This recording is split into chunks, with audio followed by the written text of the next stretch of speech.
Hola a todos y bienvenidos a vuestro canal de inversión. Soy Albert Mendoza y hoy volvemos con el informe semanal. Estamos a sábado, día 2, y hoy os traigo también algo un poquito más especial. Vamos a hacer el informe semanal al que estamos acostumbrados. Hablaremos de los mercados y las noticias más relevantes, pero al final de este vídeo, antes de las preguntas, vamos a hablar un poquito de mi cartera y de cómo ha ido la rentabilidad de este primer trimestre. Ya sabéis que siempre hago el vídeo de la cartera, así que esta vez lo he traído juntamente con el informe semanal. Antes de comenzar, eso sí, con el vídeo, recordad que si dejáis un buen like, que ya sabéis que ayudáis muchísimo al canal, si dejáis un buen like, que llegamos casi a las 1000 visitas, pero no a los 1000 likes, así que si estás viendo este vídeo, para un momentito, dale un like y me haces un favor, ¿vale? Así que bueno, eso, y si queréis comentar qué os parece el vídeo y aportar ideas y preguntas que en el siguiente vídeo responderé, pues ser libres de dejarlas en los comentarios de este vídeo. También, si queréis aprender a invertir en materias primas y todo eso, en mi página web, albert-mendoza.com, tenéis una guía gratuita y varias masterclass para profundizar un poquito más. Así que dicho esto, vamos a comenzar con el informe semanal. El oro, ¿cómo lo ha hecho el oro? Pues bastante bien. Podemos ver que esta semana ha estado un poquitín plano, si es cierto que venimos de una caída, todavía no llegamos a los 2000, pero sí que nos situamos por encima de los 1900. Tuvimos un día donde cundió un poquito el pánico y el oro, pues bueno, bajó de los 1900 a los 1890 o así, que fue el día, digamos, más feo que ha tenido el oro, para después recuperar y acercarnos a los 1950 y quedarnos en esta franja, entre 1900 y 1950. Una semana buena, estable para el oro. La plata, pues básicamente más de lo mismo, bajamos de los $25 a los 24 y hemos estado bailando en esta franja. Seguimos en la misma dinámica que las últimas semanas. La plata y el oro tienen algunas correcciones, después se recuperan con cierta facilidad. Entonces, pues bueno, no supone una gran preocupación, por lo menos ahora mismo, para lo que viene siendo la cartera. De todas formas, las perspectivas para estos metales yo creo que son muy positivas, como iremos viendo ahora en las noticias siguientes, porque la verdad es que la economía está yendo de una forma bastante desastrosa. Salieron los datos de la inflación de España de este último mes y la inflación llega ya casi al 10%. Podéis ver que se quedó en el 9,8% y podemos ver desde marzo del año pasado, o sea, 12 meses de progresión, cómo esta inflación ha ido subiendo progresivamente y de momento no se para. Sí es cierto que algunos meses pues ha estado igual, e incluso en enero vemos cómo disminuye respecto a diciembre, pero bueno, esta inflación sigue creciendo y veremos hasta dónde llega. De momento es que estamos viendo ya en España muchos problemas, que decir del tema de la gasolina, que ahora el gobierno pues ha pasado un decreto, si no recuerdo mal, para aplicar una rebaja de 20 céntimos al litro, que muchas gasolineras pues tienen incertidumbre de cómo se van a aplicar estas reformas, y al fin y al cabo este tipo de reformas ya lo hablamos en el vídeo anterior, en el que dijimos cómo los gobiernos van a responder, qué medidas van a tomar para intentar solucionar este alza de precios en los combustibles. Y todos sabemos que la forma de que esto se corrija, aparte que es con inversión en el sector y tal, es que se destruya demanda. Obviamente esto trae ciertos problemas económicos también por otro lado, pero ya dijimos que nosotros creemos que los gobiernos van a subvencionar esta demanda. De esta forma, no se destruye. Entonces sigue habiendo demanda, incluso puede que haya más demanda, porque si la inflación sigue subiendo y el precio sigue subiendo, los ciudadanos van a decir, oye, vamos a comprar todavía más cantidad, vamos a generar todavía más escasez, ¿no? Aumentar esta demanda, porque la oferta ya sabemos que está limitada y por eso suben los precios. Y si no se destruye esta demanda y el gobierno pega la patada al problema hacia adelante a base de talonario y subvenciones, pues lo que va a lograr es que en un futuro el problema sea todavía mayor y la crisis que puede venir derivada de este tipo de políticas pues sea todavía más fuerte. Entonces, pues bueno, de momento hemos acertado con el tipo de políticas que van a seguir. No era muy difícil de esperar que, bueno, con la deriva socialista que están llevando todos los gobiernos así en Occidente, pues bueno, que se creen que todo se puede solucionar a base de subvencionarlo y dar dinero. Y ya veremos que esto genera ciertos problemas económicos que los iremos viendo en los siguientes meses.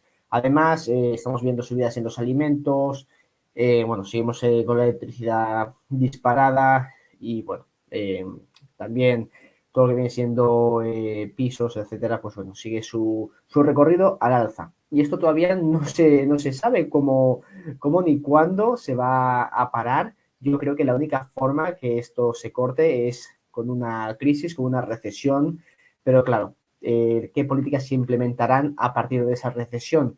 Es que, claro, siempre nos lleva a lo mismo, a imprimir más dinero, dinero, dinero, dinero, que sale de la nada y esto, pues bueno, genera sus consecuencias. Así que veremos qué pasa. Son tiempos complicados y interesantes también. Entonces yo creo que ahora mismo está invertido es una obligación, básicamente porque estamos viendo cómo se destruye toda la capacidad de ahorro de los ciudadanos a base de inflación. Pensad que con un 10% de inflación eso es poder adquisitivo que hemos perdido en estos últimos meses. Y veremos también qué ocurre con los salarios, porque si los salarios se siguen actualizando, que yo creo que no se van a actualizar a base de inflación, se puede crear un círculo de precios salarios pues, que puede llevar esto pues, a niveles todavía más serios. A todo esto, quería poneros esta noticia que viene en esta cuenta de Twitter de Descifrando la Guerra, que si queréis seguir todo el tema de Ucrania y tal, pues está bastante bien. Y es que en Sri Lanka pues se impone el toque de queda en la capital por fuertes protestas debido a la crisis energética y económica y también he estado mirando un poquito crisis de alimentos. Entonces, pues esto es algo que... Uy, voy a mover esto un poquito.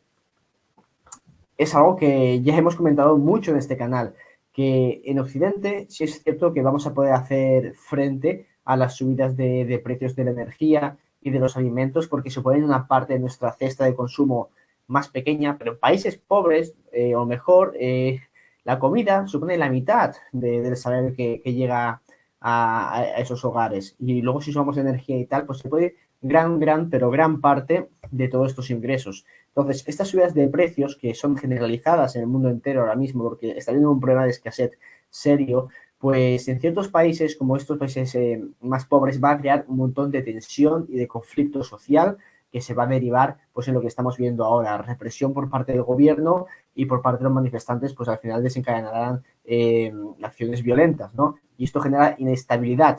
Y muchos de estos países pobres, por decirlo así, que sí, pobres, pues son grandes productores también de ciertas materias primas. Entonces, cuando esto se va esparciendo quizá en países de África, países de Latinoamérica, pues es posible que sigamos viendo y veremos problemas en todo lo que viene siendo la producción de este tipo de materiales, que ya veremos al final qué pasa y va a ser algo también interesante de hacer el seguimiento y estar un poco al día. Hablando de las acciones, pues ha sido una semana bastante plana. Aquí, como siempre veis, el Standard Poor's no se ha movido prácticamente en lo que viene siendo de semana, así que no hay mucho que comentar. El petróleo sí que da que comentar esta semana, a diferencia de Standard Poor's, y es que hemos vivido una fuerte caída. Como veis, bajamos de los $110 a por debajo de los 100, a situarnos en los $99.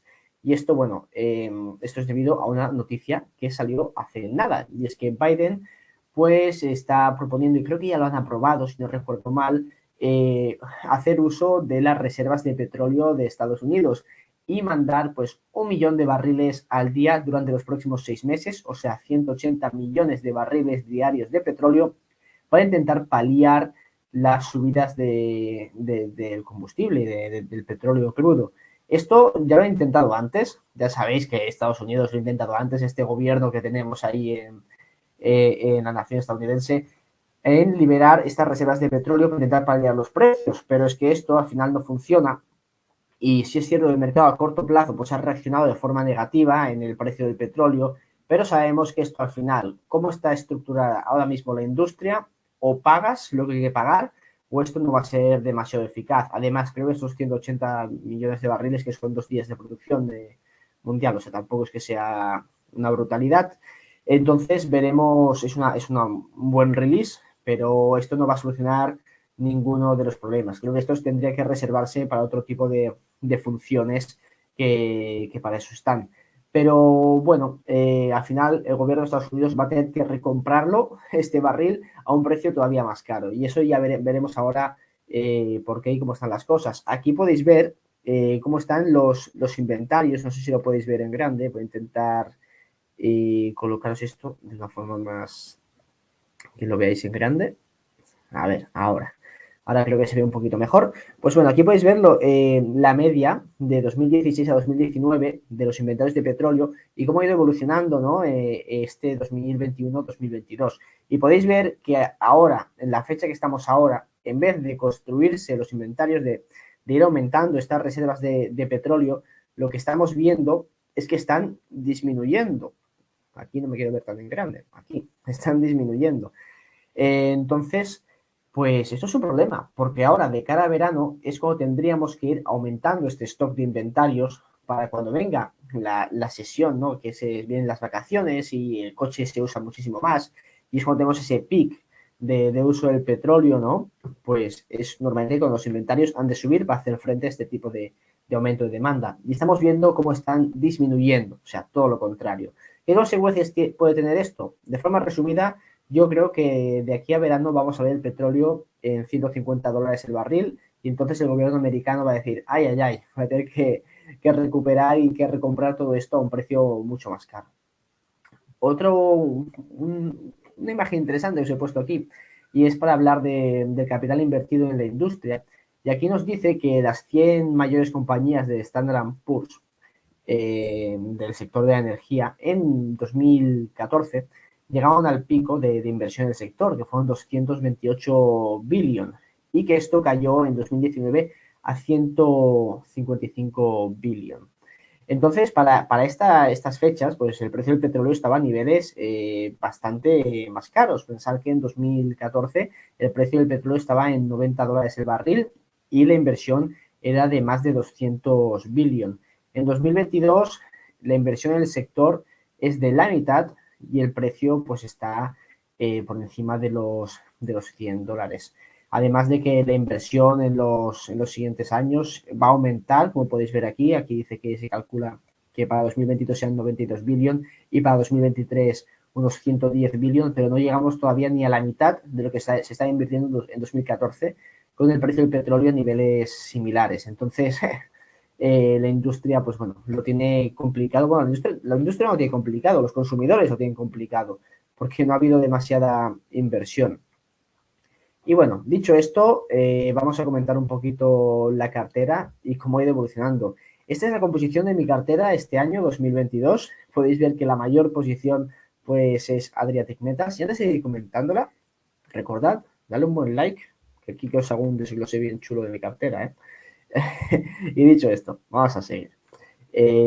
Mi mayor posición es Adriatic Metals, que sinceramente este año no lo ha hecho demasiado bien, pero sigo manteniendo la confianza en esta compañía. Es una compañía muy, muy buena, con unos activos muy buenos, un activo muy bueno en Bosnia, el proyecto de Serbia, de Raska, que va avanzando poco a poco y la compañía ha estado un poquito quieta, digamos, estos meses, ¿no? Y por eso quizá no ha hecho mucho ruido en el mercado. Sí es cierto que publicaron el drill, o sea, la perforación de que habían descubierto una mineralización bastante interesante al lado del proyecto principal, que es Rupis, y que es posible que ese depósito se pueda multiplicar y tengamos réplicas de ese depósito, o incluso mejor, eso es un depósito satélite de algo más grande todavía.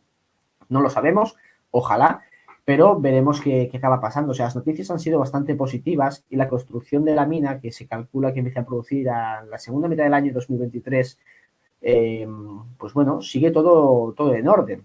Entonces, esta acción debería estar cotizando casi al doble de lo que está cotizando ahora. Entonces, pues bueno, sigo con mi convicción y ahí está. La segunda posición más grande, que también es por revalorización, pensar que Adriatic y Guanajuato, que es la segunda, también suponen un peso tan grande por revalorización. Pensar que yo Adriatic la pillé a un dólar y está 2,2 o por ahí, llegó a estar más.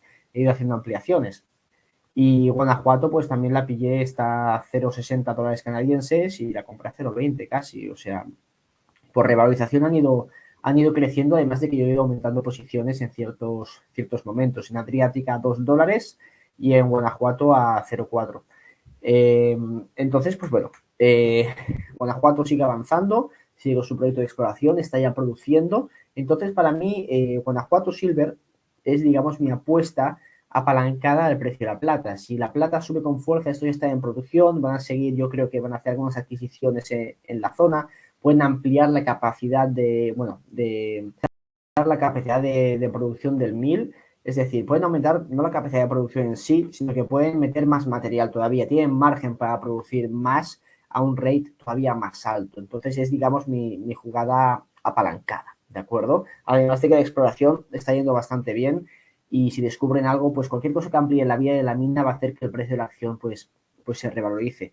La siguiente posición con un 12% es Orezon, es una mina de oro en Burkina Faso en construcción y que va a empezar a producir pues en la segunda mitad de este año. Se ha ido revalorizando bastante este año a consecuencia de esto. Está pasando el valle de orfandad, ¿no?, que tienen las minas y ahora pues va a comenzar a revalorizarse y yo creo que para finales de año veremos la acción bastante arriba del precio que está ahora, porque va a comenzar a producir, eso es uno de los mayores catalizadores que hay, de que la construcción ha ido bien y comienza la producción, además de que van a aumentar las reservas de la mina, están haciendo una campaña de drilling muy buena entre varias zonas de exploración cercanas al Open Pit y pinta muy bien. De hecho, han descubierto la zona con mayor mineralización hasta la fecha fuera de lo que viene siendo el proyecto principal. Entonces, muy buenas noticias para Orezon. La siguiente con 9% es Go Gold, que es una empresa con varios proyectos en México. Ya sabéis que en este canal, si buscáis Albert Mendoza Go Gold, tenéis un vídeo gratuito donde explico de qué va la compañía. Pero básicamente tiene un pequeño activo en México que produce algo de plata, de oro y de cobre para pagar pues ciertos costes de gestión y un poquito de la exploración. Y luego dos proyectos bastante grandes y potentes en México, que es Los Ricos Sur y Los Ricos, que tiene ya un PIA, y Los Ricos Norte, que está con una campaña de 100.000 metros de drilling más, ya sean casi 200.000, más de 200.000, y bueno, promete bastante. De estas empresas que voy comentando, de Adriatic, tenéis un análisis mío en este canal y en análisisdeinversión.com, de Guanajuato también, lo mismo, de Orezon no, pero de Go Gold sí. Y bueno, y la siguiente empresa es IPCO, que es una petrolera con activos en Europa, Malasia y Canadá, que también le he comentado bastante en este canal y los informes semanales, así que podéis echar un vistazo en los informes semanales donde hablo bastante del petróleo, que este es, digamos, mi compañía, de mis compañías top en el sector. Básicamente es que está a estos niveles está un 30-40%, ahora porque se va revalorizando, pero un 30% free cash flow. Entonces, esto vale ahora mismo pues el doble, básicamente. La siguiente, el sector del petróleo, ya nos vamos al oil, Expansion Resources, que también no le puse una posición tan grande, pero si me hice un por dos en cuestión de un mes, ya supone el 9% de la cartera. Es una empresa que puede ser bastante asimétrica. Cuando acaben de definir todo y el proyecto pues tire para adelante, esto puede hacerse un por 5 con facilidad y con el precio del oil a estos niveles, no me extrañaría que hiciesen una OPA. Entonces, pues bueno, es una empresa interesante donde estar invertido. La siguiente empresa, que quiero hacerlo así por orden de peso, es Baseload Energy. Y básicamente me preguntasteis por posiciones en uranio, es una exploradora en Canadá. ¿Por qué tengo una exploradora en Canadá? Porque las valoraciones de las otras empresas me parecen exigentes y esta me gusta el proyecto de exploración. Entonces, si descubren algo que ya han descubierto en mineralización, si definen el proyecto, es posible que el mercado le asigne un múltiplo bastante interesante. Además, está en Canadá, entonces esos múltiplos pues son más altos que en otras jurisdicciones. O sea, es una empresa de exploración bastante interesante. La siguiente, con un peso más pequeñito, es, creo que es Quistos o es MicroStrategy. Bueno, aquí dice que es MicroStrategy. Sí, es MicroStrategy. Tengo un poquito más de peso, que es básicamente Bitcoin. Y la siguiente es Quistos, que tiene una pequeña posición que la estoy construyendo ahora, que Quistos es una empresa con una producción de gas en el Mar del Norte en Holanda. Y bueno, MicroStrategy es Bitcoin, ya lo sabéis, que tengo una pequeñita posición. La de Quistos, como digo, la estoy construyendo ahora a medida que me estoy capitalizando un poquito. Y de momento, pues bueno, mi idea es ampliarla un poquito más, porque quiero tener un peso más grande en la cartera. Así, de cabeza os digo que la cartera, pues podéis ver que las dos primeras posiciones ocupan la mitad. Adriatic es mitad base metals, es decir, zinc, plomo, cobre, y mitad metales preciosos, plata y oro. Guanajuato es plata y oro, Orezon es oro y Gold es plata y oro. Entonces podéis ver que más o menos lo que viene siendo el 12, o sea, el 31, 12, 40, casi la mitad de la cartera, básicamente, es plata y oro. Después tenemos en Oil and Gas un 20%. Luego tenemos un poquito, un 15% así en Base Metals y después tenemos el resto un poquito en Bitcoin y en uranio. Y ya veremos al final también un poquito cómo acabamos de rebalancear esto. Dicho esto, vamos a ver la rentabilidad de este periodo, que también es una parte interesante, ¿no?, de esto de la inversión. Como podéis ver, la rentabilidad está bastante bien, estoy contento. Este primer trimestre pues he hecho un 24% de rentabilidad en comparación con el menos 5,95 que he por el rojo, que se me ha colado el color verde por ahí, del Standard & Poor's, una diferencia del 30% de rentabilidad. Y bueno, pues parece ser que mi método de inversión funciona, menos en 2018, que fue cuando comencé a invertir y lo tenía todo en petróleo y me pegué una buena hostia. Pero en los siguientes años he ido aprendiendo y rectificando y he ido batiendo al Standard & Poor's, menos en 2021, que fue un año pues donde las mineras lo hicieron bastante mal y yo pues bueno, me las apañé para sacar un 20% de rentabilidad, que estoy bastante contento con eso. Y de momento pues bueno, este año estamos batiendo también al Standard & Poor's y espero que por fin se cambie un poquito el ciclo y las ideas que tenemos de inversión pues se vayan a valoraciones estratosféricas que no tengan ningún sentido porque la gente se ha vuelto loca, como con otro tipo de empresas, y deshacerme de ellas con pingües beneficios. Entonces podéis ver que de momento pues vamos bastante bien, estoy bastante contento. Y ya para terminar vamos a hacer las preguntas que me habéis dejado en el vídeo anterior. Si queréis que las responda la semana que viene, me las dejáis en este vídeo y encantado os la respondo. Primera pregunta es si podría hacer algún comentario en el próximo vídeo sobre Sandstorm. Podría ser una buena opción para jugar oro a través de Sandstorm y otras empresas de royalties o ya están muy caras. Depende. Sandstorm, sí es cierto que ya tenía en cartera y no me fue nada mal con esta empresa. Lo que depende mucho del proyecto de Turquía de Hot Maden. Y cada vez lo están retrasando más. También hay que decir que hace meses que no he hecho un vistazo a Sandstorm y no sé si ha habido avances significativos en el proyecto. Pero dependen básicamente de eso. Además de que tomaron la decisión de repartir dividendo, y a mí no me gustó, porque creo que como empresa de royalty y el tamaño que tiene, que es una empresa no es Franco Nevada, de la que hablaremos más tarde, pues yo creo que puede reinvertirlo. Si ha decidido dar un dividendo en vez de reinvertirlo en el negocio, que yo creo que eso es lo que puede hacer que bueno, que al final el negocio crezca y genere más valor para los accionistas, es que quizá o no encuentran deals o no sé, o se han vuelto vagos y quieren repartir dividendo. No sé, no me han dado una razón interesante para repartir dividendo ahora, donde yo creo que con el precio del oro y las valoraciones que hay, se podrían conseguir, que no lo sé, porque yo no estoy dentro del sector de royalties, pero a mí me da la sensación que se podrían, pues bueno, obtener buenos deals en este sector. Pero bueno, veremos qué pasa. De momento no la tengo en mi cartera y no tengo planes de incorporarla. La siguiente pregunta, me preguntaban sobre Franco Nevada. Franco Nevada es la empresa más grande de royalties del mundo, de royalties de oro, y es un empresón. Si queréis una opción de inversión, digamos, estable en el sector del oro, Franco Nevada es una muy buena opción, es una compounder de manual y lo ha hecho muy bien y además tiene una estabilidad bastante buena y el negocio de royalties es un negocio increíble.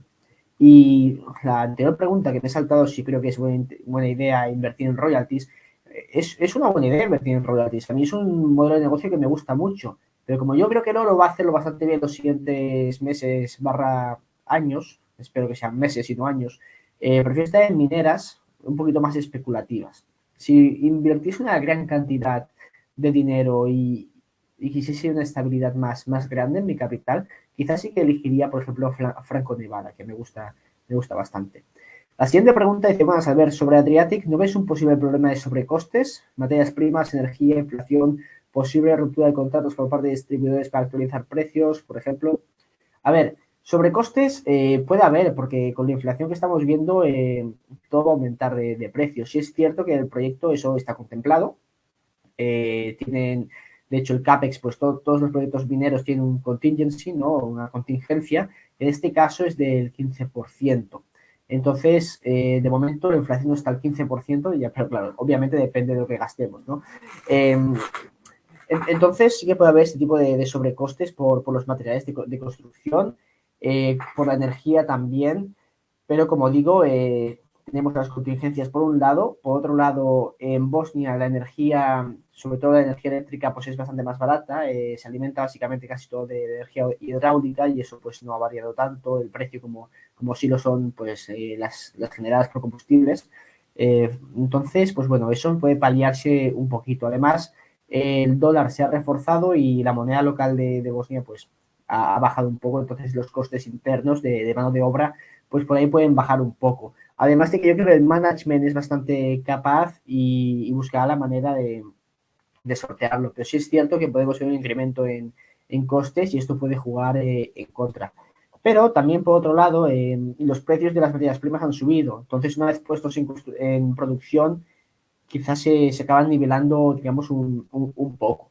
Pero de todas formas, eso no cambia mi posición en la empresa. Por ejemplo, Horizon, que está en construcción, esta pregunta se la han hecho bastante y de momento ellos han mantenido los precios de construcción y están dentro del presupuesto que tenían planeado. De hecho, por debajo de este presupuesto.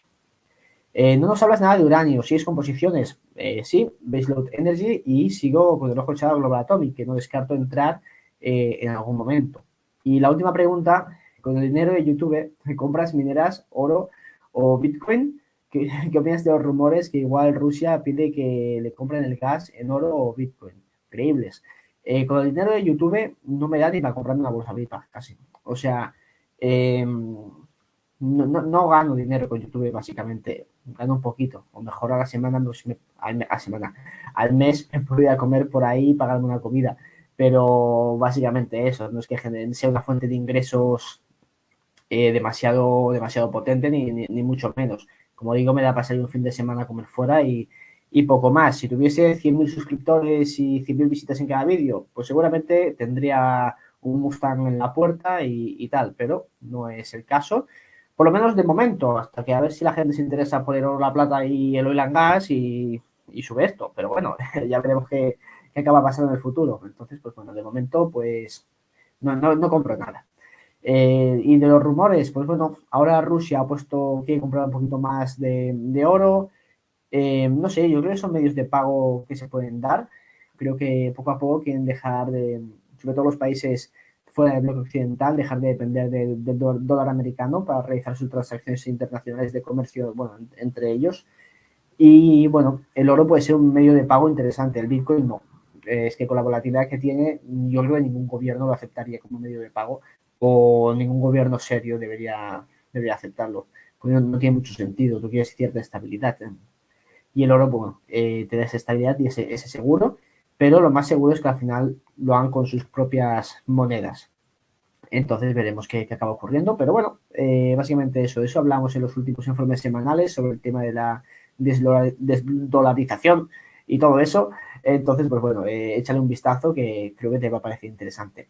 Así que con todo esto, pues termino el vídeo del informe semanal de esta semana. Muchísimas gracias por verlo. Dejad un buen like, comentar qué os parece y nos vemos en el siguiente. Gracias y nos vemos. Chao.